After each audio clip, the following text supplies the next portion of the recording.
ABC's White House correspondent Jake Tapper is just out with a new book about an attack on a remote U.S. military base in Afghanistan. The book is called The Outpost, an untold story of American valor. And Jake talked with Jimmy Kimmel about the surreal experience of writing a book about Afghanistan.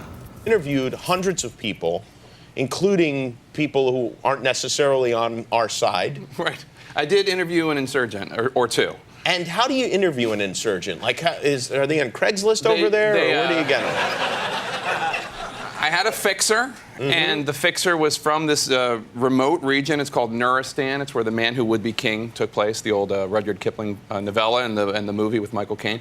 And this fixer found an insurgent, and it was so bizarre. I'm sitting in my nice little study with my computer on, my Mac, and I'm Skyping with an insurgent. One of the many guys who has come and reconciled with the government, so he's no longer an insurgent. Okay.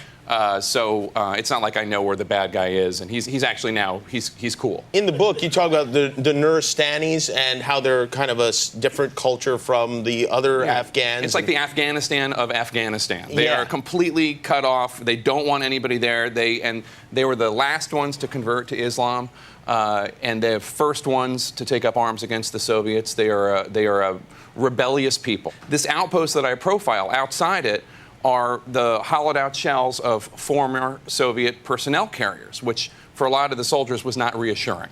So they're not watching cable news. They're not getting CNN and Al Jazeera in those particular. No, it's a lot of shortwave radio. It's a lot. I mean, it depends on the town, but yeah, no, it's not it's cut off from a lot of civilization. The thing I love about that, too, and congrats, Jake, on the book, is that he was inspired to write it because news of the attack where those 8 soldiers were killed came out on the same day that his son was born back in 2009. So really, I think the motivation for the book came from his heart as a dad. So I think that was interesting, the genesis of it. We thank Jake for telling some of those stories that otherwise would have been untold. Yeah, There's all too many of them. Yeah, that's for sure.